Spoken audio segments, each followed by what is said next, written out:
Welcome back to the Workplace Safety Show. Once again, Jay Smith here along with Daryn Lewellyn. And as always, here to talk about some electrical safety items as they relate to NFPA 70E, arc flash. And something we're going to talk about today, I know a lot of our viewers have approached us about in our talks and discussions and trade shows and whatnot, is where do we start? How do we start implementing personal protective equipment for our employees? And there's a table that we're going to discuss today that's in NFPA 70E, and kind of talk about some of the do's and the don'ts, I guess, on how you maybe go about implementing this right away at your facility.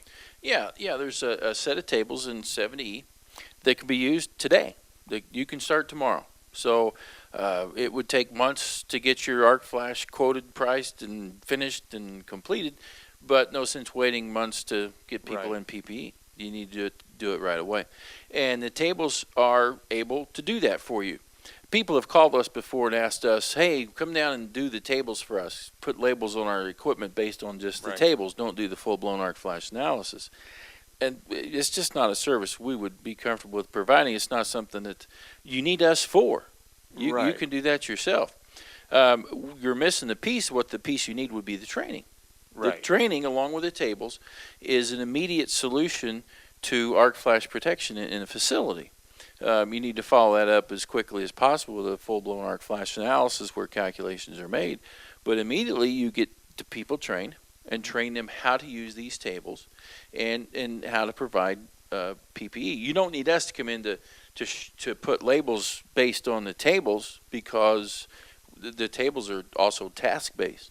So we would need to know what task you were doing in the tables, and so you could require several labels in the same panel. Exactly. Yeah, that's what I'm saying. You can't really sell, if you will. You can't buy a table solution, basically. Well, I guess you can. What is it, $65 or something for the book?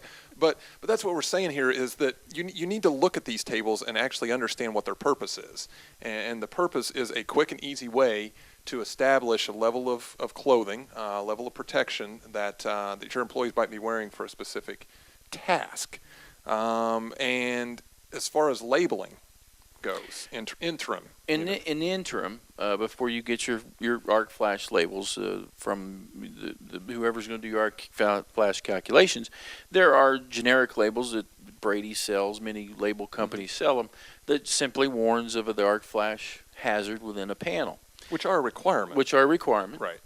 NEC requires them.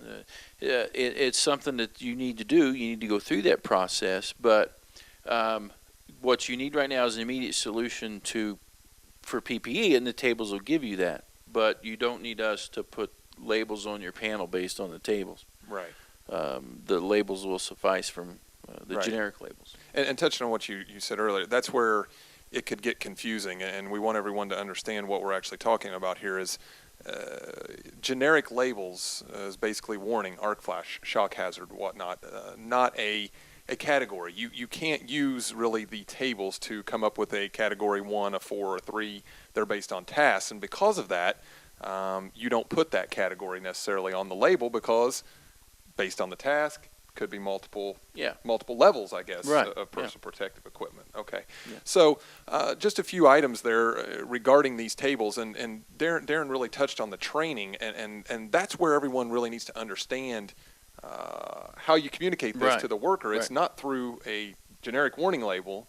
It's through actually understanding It's understanding the tables. The tables aren't perfect. Right. We've talked a lot about that before. The tables are based on some experience of the committee that put this together. They've done the best job they can. And the way the tables work, let's say you got a 480 circuit breaker panel. Well, there's a table for that in the book. And let's say you're going to take the bolted front cover off. Well, that's a task that's listed in the table for that. And it'll tell you what clothing to wear, what PPE would be required. So it's their best guess. Okay. Now, they could be wrong. Right. It could be a category 0 instead of maybe the table says it's a 2. Maybe it's really 0. Maybe it's a 4. Right. So it's inaccurate. But if you're doing nothing, step up to inaccuracy. It's better than nothing. Okay. It shouldn't be used as a long-term solution. Sure. You shouldn't do because it doesn't give you any. it doesn't give you any way to mitigate the hazard. Mhm. If that is a Cat 4, Right. it doesn't give you a way to make it lower, which is Mhm. what your goal needs to be with arc flash analysis. Right, right. So, in summary, I need to get started. I have a facility, I need to get started. Let's communicate here real quickly for this facility that says, I need you to come in. We're going to use the tables. We know we're going to use the tables while we budget an arc flash study. So, quick and easy here, how do I get started? You start with training. Okay, You and we have train the employees, or we The- train me, the guy looking for this? The train the employees. Okay. The qualified people that will be exposed to the electrical hazards, Okay. those that are working in the circuits, and anybody that would be exposed to this hazard, is that you start with the training. Okay. You train them on all the 70E topics, and when it comes to PPE, train them on the tables on how to use those until you get your arc flash analysis complete. It gives you the immediate solution that you need. Absolutely. Okay.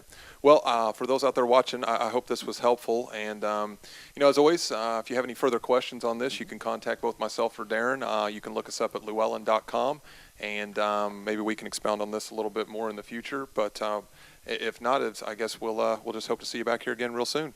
Thanks.